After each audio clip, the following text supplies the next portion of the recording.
Good morning, everyone. So, my topic for today is family structures and legacies. So, let's start.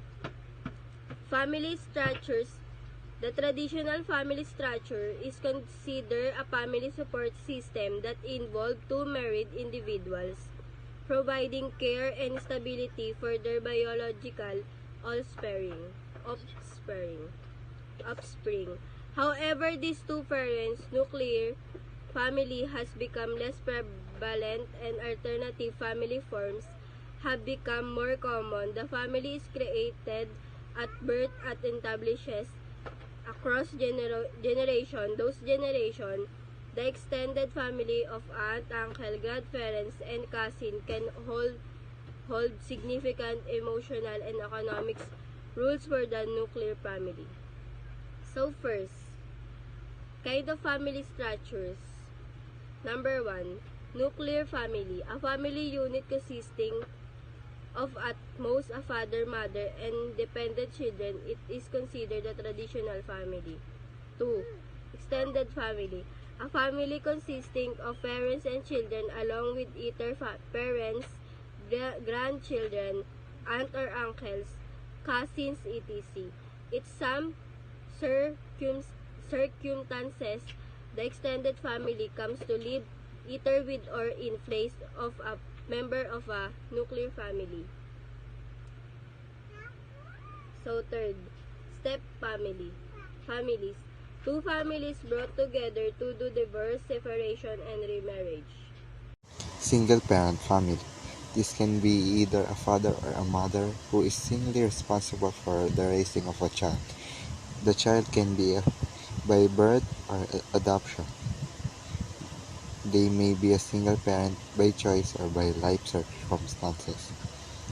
The other parent may have been part of the family at one time or not at all. At sinasabi dito na ang single parent family ay binubuo ng isang nanay at isang anak. Isang nanay at ang anak.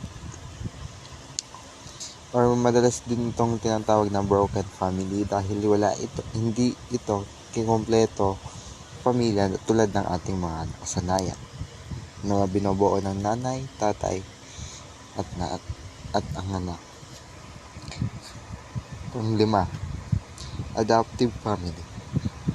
A family where one or more of the children has been adopted. And the structure of a family may also be an adopted family. Dito sinasabi rito na ang pamilya nito ay binubuo ng anak nila na nakuha nila sa pag-aampon. 6, biracial or multiracial family. A family where the parents are members of different racial identity groups. Sinasabi naman dito na ang pamilya ay binubuo ng ibang lahi ng kanilang pamilya.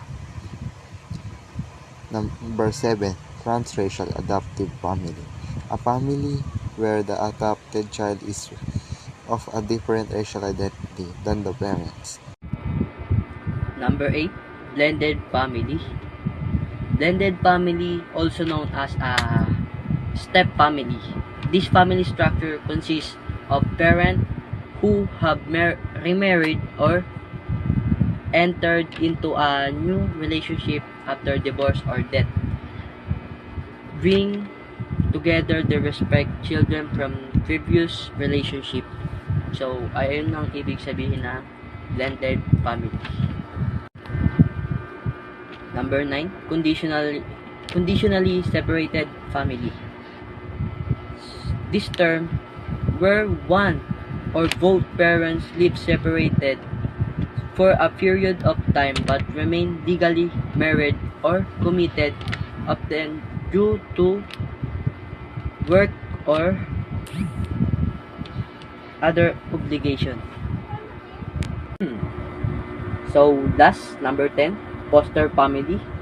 These families provide temporary care and support to children who are placed in the foster care system due the reason such as abuse, neglect, or parental inability to care of them. Foster family may or may not eventually adopt the children in their care.